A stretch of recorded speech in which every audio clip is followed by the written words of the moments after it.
Interstate 49. One of the newest mainline interstates added to the system, this was a highway that I had the pleasure of partially driving when stopping in Shreveport, Louisiana on my way to Texas, which, in case you weren't aware, is the site of one of the current gaps that exist in the highway, and is possibly the most controversial segment at this time. Now, being that I wasn't around for most of the original highway system's construction, it's quite exciting to be around to witness when one is built today. So naturally, I had to see what was going on with I-49 not only in Shreveport, but for the rest of the route. In this video, we're going to take a look at all things Interstate 49, from its origin, the currently existing segments, the future segments, and when we can expect to see it fully completed. Hit that like button and subscribe as we take a trip down south to one of America's newest interstates.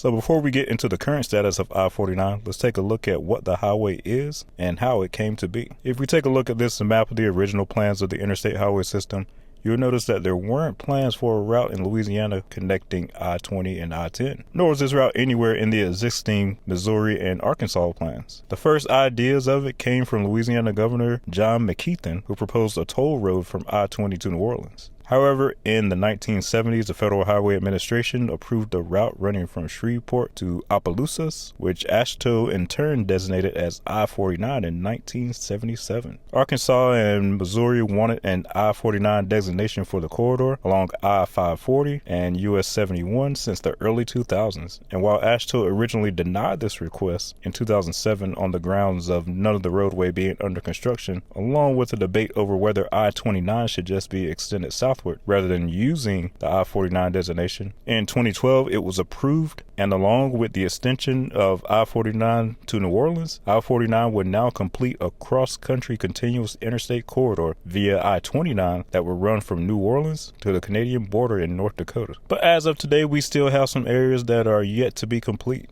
some gaps to fill. So let's take a look state by state to see exactly what's going on with I-49 and what obstacles stand in the way of this new cross-country interstate being completed. We'll start up top in Missouri, where I-29 ends in downtown Kansas City. From where I-29 ends, the corridor heads south as a freeway using the US 71 designation. You might be wondering why the I-49 designation was not used on this freeway. Well, it turns out that there is a break in the controlled access portion here. It's interesting that this land is simply vacant open space with no development. Looking deeper, I discovered that Missouri DOT does indeed own this land, which explains its vacancy. However, there is a court order in place which prevents them from removing the stoplights and upgrading this section to a freeway. Some food for thought. All three of these grade crossings were listed among the top 20 crash sites in all of Kansas City, and has gained a reputation among locals as one of the most dangerous stretches of road in the city. It looks like this will remain in place unless the local citizens push for the court order's removal. Quite interesting.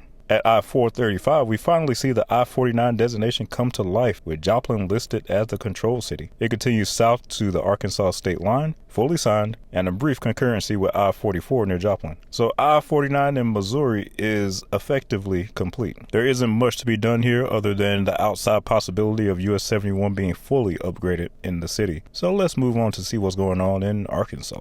Arkansas. Things get interesting here. As of right now, I-49 is complete in the northwestern part of the state, traveling through Walmart land in Bentonville, through Fayetteville, and meeting Interstate 40 at a junction near Alma. After this point is where things get interesting, difficult, and quite expensive. South of the I-40 junction, Interstate 49 is proposed to bypass the core of Fort Smith to the east and feature a new crossing over the Arkansas River. It will connect to the current Arkansas 549 in this area, at which point the highway will be re-signed as Interstate 49. Arkansas 549 is used by the Arkansas DOT as a placeholder for completed but disconnected portions of future I-49. I-49 in this section will be a standard 4-lane rural divided highway and is currently pending funding for construction. Detailed links to the design will be in the description. Arkansas voters passed a resolution called Issue 1, which permanently extended the half-cent road tax that was originally set to expire in 2023. This has helped speed up the construction date for I-49 in the area. As of right now, the latest estimates show that the people of Arkansas can expect this section of I-49 to be completed and open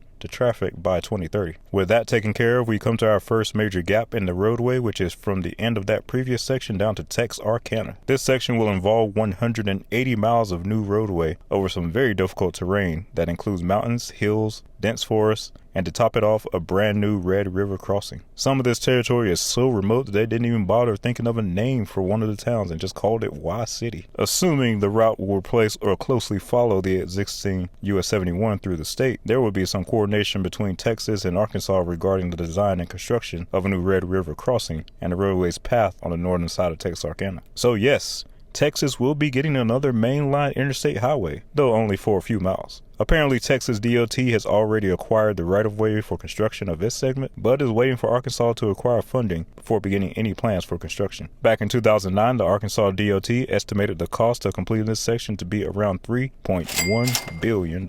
In October 2022, Arkansas officials announced $270 million in funding for this section between Barling and Y City. Once complete, I-49 is likely to transform this isolated region and is anticipated to bring growth and investment to one of America's poorest areas. In Texarkana, I-49 bypasses the city to the east with an interchange with I-30 and then continues south as a fully signed interstate highway to the Louisiana state line. As of now, there is no anticipated start date nor completion date for the final section to Texarkana, so don't expect to see a full Interstate 49 through Arkansas before 2040 or maybe even 2050. Now let's take a look at the status down in I-49's final state, Louisiana. From the Arkansas state line to I-220 in Shreveport, I-49 is complete. It is a 4-lane rural freeway fully signed and up to interstate standards. It is also completed and signed from a junction with I-20 and points south in the city. It is here where we have one of the major gaps in the roadway. Currently, there is a fiery debate going on in Louisiana as to how to close this gap in Shreveport. Currently, I-49 ends at an interchange with I-20 and dumps into the Allentown neighborhood just west of downtown. Northbound travelers are directed to follow I-20 westbound to I-220 eastbound to reach the northern segment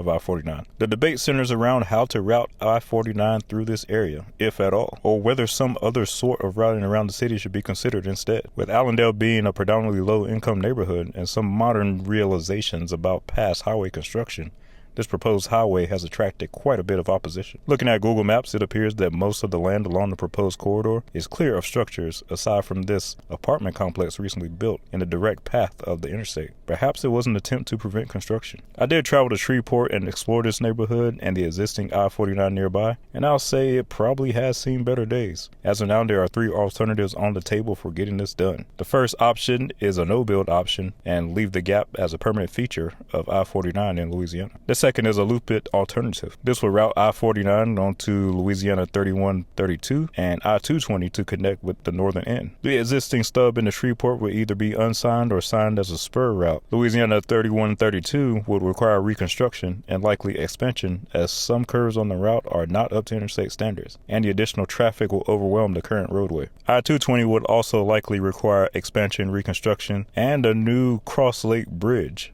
The option of building the roadway is called Alternative 3, as seen here. A modified version called Alternative 3A was unveiled in January that would shift the roadway slightly to the east to avoid more structures in the neighborhood. As of right now, support for the roadway appears to be mixed. Many business leaders in the city appear to be much on board with the project and believe it will bring increased development and land value increases to this part of the city. However, a portion of the locals also don't want to see it built. Currently, Alternative 3A is being studied, and if deemed viable, it will be compared with the other alternatives, upon which a preferred alternative will be chosen, and we will find out the fate of I-49 in Shreveport. The next update is due in May of 2023. From Shreveport to Lafayette, I-49 is complete and signed. It was completed in 1996 and also runs through the city of Alexandria. It continues southward and also passes near the city of Opelousas before finally meeting its current terminus at I-10 in Lafayette. After I-10, the current path continues as US 167 and US 90, aka the Evangeline Thruway, passing just east of downtown Lafayette. I drove through this area back in early 2022, and it's mostly a rundown area, and the properties look to be in distress. Perhaps this is due to anticipation of the future interstates through here. Near the I-10 interchange, you'll find some good old Texas-style frontage roads. Louisiana DOT has a website dedicated to I-49, which I'll link in the description. On here, you can find find video links to the proposed alternatives of the Lafayette Connector. It appears that they are going all in and will blow it out to a 6-lane in some places and an 8-lane freeway closer to the airport, complete with Texas-style frontage roads that will have intersections with the local streets controlled by either a roundabout or traffic signals. I-49 is to be placed in the current land between northbound and southbound Evangeline Thruway as an elevated freeway. The existing Evangeline Thruway in this section will effectively become the frontage roads for I-49. This portion of I-49 is to cost around $750 million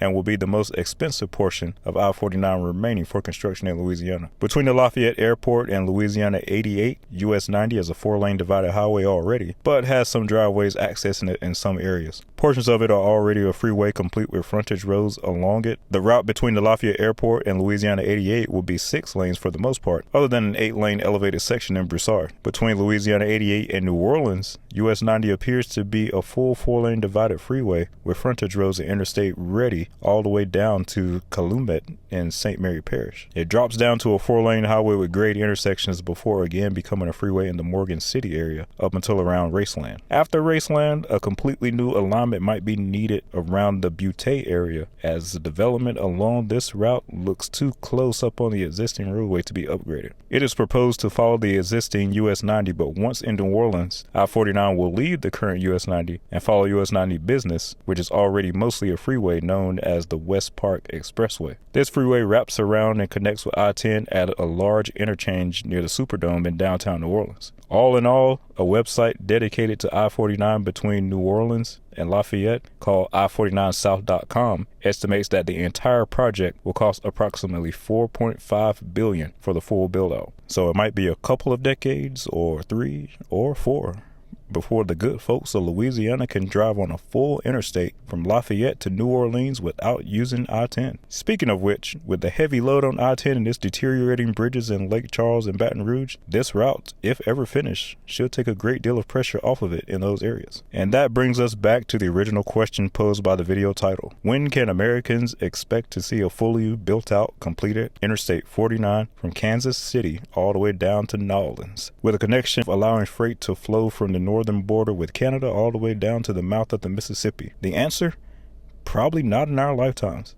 In Arkansas, I just don't see how they will get the cash to complete the portion between Fort Smith and Texarkana anytime soon. And in Louisiana, the gaps and terrain aren't extensive and difficult. However, Louisiana has several other high-profile priorities, like I-10, to address first. I do see the new Arkansas River crossing getting done, and possibly the Red River crossing, since Texas is involved there. But I-49 through the Ozarks?